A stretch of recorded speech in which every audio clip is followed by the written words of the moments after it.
Good morning, class 7 student.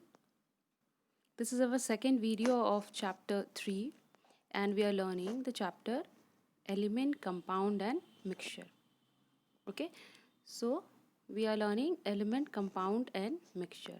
In the previous video, we have started little bit about element and we have learned that element is element discovered till now is 118 elements, in which some of them are natural and some of them are artificial, and the number is like that: 94 as a natural and 24 as a artificial.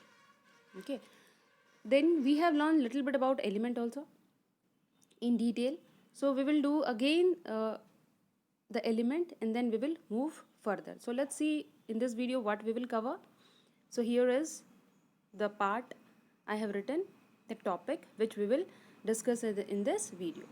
So first we will discuss about elements, then properties of elements, then symbol of elements, then classification of elements, then compounds, characteristic of compounds, classification of compounds, test your understanding. We will try to cover these things.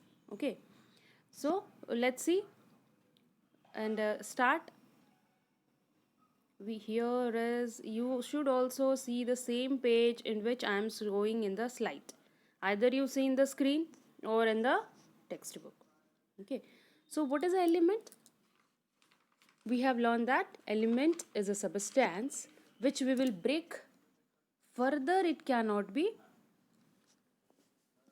split, and if we can split, still we will get the same atom, right? So here it is, an element is a substance which is made up of one kind of atom. It cannot be split up into two or more simpler substance by any physical or chemical process. So let's see the diagram here, beta. That what is here, that we have taken as a copper as an element, and then it is also shown copper as an element right hand side, left hand side. Copper as an element shown in left hand side, and then copper as an atom shown in right hand side. Cu. So this is the copper atom. So when we will break that copper atom, still every atoms will be copper, right? Every atoms will be, we will be finding as a copper only. Similarly, iron also, if we will take the iron element, then all the atoms here is iron only. If we will split further, we are not going to get any simpler substance, right? Then we have learnt about 94 are natural, 24 are artificials. Underlining also I have done, you can do that. Then let's see about, we will learn, we have to learn about properties of an element. How will you identify that yes, this is the element? How? So the first property of it is that it have different property of different element and same property of same element. Like suppose oxygen, then we have seen that oxygen element, every atom will be oxygen and they have similar properties, right? And if we will talk about hydrogen, that is also an element, every atoms of hydrogen are similar. So the same element, their properties are same, their atoms are same. Okay, but what about if we will compare about oxygen and hydrogen? Will it also be same? Their atoms will also be same. In the previous slide we have seen here the copper and iron. What do you think? This copper and this iron is also same? No, not at all. The copper have different property and iron have different property.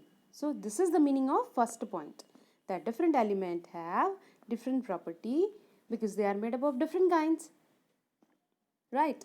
Then we move to the next point, that what it is written, the atom that make up one type of element are not found in other element. Means, what does it mean? Means every atom is unique. The hydrogen will not resembles with oxygen. Oxygen will not resembles with nitrogen. Nitrogen will not resembles with somebody else element. Right? As you are in the class, so all the students are unique, na? You are different. Your friends are different. That girl is different. That boy is different. So everybody is having unique identity, unique property. In the same way, element also have unique type of atoms. They will never resembles with each other. Yes, they will resembles with similar type of elements, but different type of elements it will never resemble. Okay, so this is the next second point. Then we have learned that yes, element of a periodic table. I hope you have seen periodic table. Element of periodic table can be categorized in solid, liquid and gases.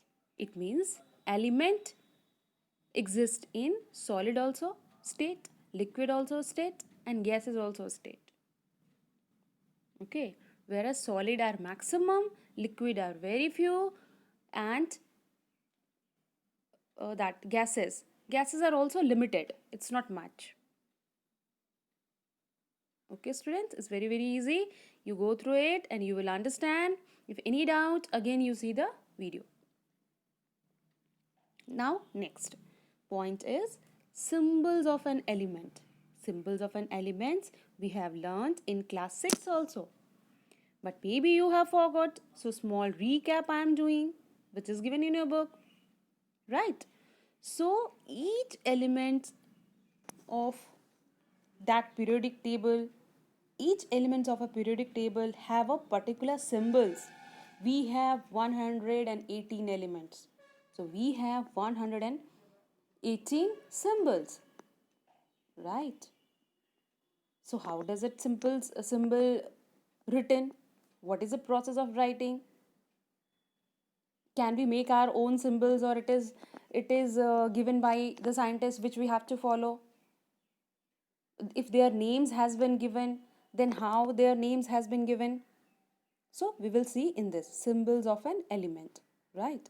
So first point is that we cannot change the symbol of an element, right? Because it is given by already the scientist. We have to follow that. But we have to understand then how it is being written, how the symbols has been written. So the first thing is that suppose hydrogen. Let's see the next slide here. Here. So let's see, the element is hydrogen and the symbol is H. So what do you see? That starting letter has been taken as a symbol, and that is also written in capital. So in the first point of the symbol of an element is the symbol has been taken as a capital letter and first letter, written as a capital letter and a first letter. So you can see hydrogen, nitrogen, oxygen, carbon, sulfur, phosphorus all have symbols is being written in a capital, and that also the first letter. Okay, next you see, next is here second point. Second point is that the first letter in the symbol written is capital and the second letter in the written is small letter. Why it is so? First point, it is written that we will take only the first letter and capital. But do you think that it is possible in an English alphabet we have only 26 letters and elements we have 118? Then can we give the hydrogen, like suppose here you see in the second point example, carbon, chlorine, calcium, chromium, cobalt, copper. My God. We have learned that yes, we will take first letter and that also capital. But if we will write here as a capital, there will be a lot of confusion. We will make a mesh. Isn't it? So what we did Here, let's come again to that slide, and you have also in your book. So here, what is that? Xenon, ZE, nickel, Ni. Then here, bromine, Br, iodine, not iodine, arsenic, As. So what we did? Either we have taken a second letter, first letter, yes, it is mandatory to take first letter. Here, according to the point number 2, right? And we some of them has been taken from second letter, some of them after that the second letter, so Ze, second letter, so Ni, second letter, so Br, bromine, arsenic. Now see the arsenic, Ars. S is third number, so As has been taken.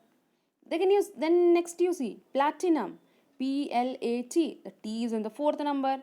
Then Pt we have taken, right? But you please notice it that first letter is still capital, the second letter is small. So this is one of the more method of writing the symbol, that first letter in the symbol written is capital and the second letter is written in small letter. That, like suppose this example I have told you that how we will write carbon, chlorine, calcium, chromium, cobalt. So here in this slide you see that carbon is denoted as a C, calcium is denoted as a Ca, cobalt Co, chlorine Cl, chromium Cr, copper Cu. Now you will say, ma'am, this copper is no letter as U, but from where it has been taken U? So the third point is either it has been taken from English, either it has been taken from Latin, or some of them has taken from German or Greek also. That is why the copper does not have Cu spelling, but the symbol is Cu, copperum, its Latin name. Like sodium, their symbol is Na. How it is written Na? Because of the word natrium. The word natrium has been taken either from a Latin or Greek word. And then on, like iron, potassium, calcium, gold, aurum, lead, here it's given. You can go through it. So this is the third point of writing the symbols. Understood? First point, second point. The first point, it will be always a capital letter. Second point, it will be first letter as a capital. Second letter could be the second also, third also, fourth also, and we will write. The third point is the word has been taken either from the Latin and Greek word. Understood? I hope you do. And if not, please listen the video once again. So this is the symbols we have learned. You don't have to learn the 118 elements altogether. But yes, I expect and I just suggest you to learn at least 10. Starting 10 elements, you can learn it very easily. Okay, because that is a basic thing which you should learn in class 7. So let's move to the next point, that is classification of elements. So the elements is categorized in 4 categories. We are learning the elements. So elements is categorized into 4 categories. First one is metal, second one is non-metal, third one is metalloid, and fourth one is inert gas. Okay. So we will go from here backside. So the last one is noble or inert gases. They are the king. What I said? They are the inert gases or noble gases are known as the king. They never react with another element. So they are either noble, you can say, noble gas, inert gas, and that is, it comes in 0 group. In the periodic table, it comes in 0 group. Then metalloid. Metalloids are those substances, or you can say those elements which have the property of both metal and non-metal. In periodic table, what happens? Left hand side, we have a metal. and right hand side we have a non-metal. In a between, what happens? Some of the elements are like that they have the characteristic of both metal as well as non-metal. So they are known as metalloids and they are very few in number. Okay, some of them you can learn: boron, silicon and germanium. Then metal. Most of these are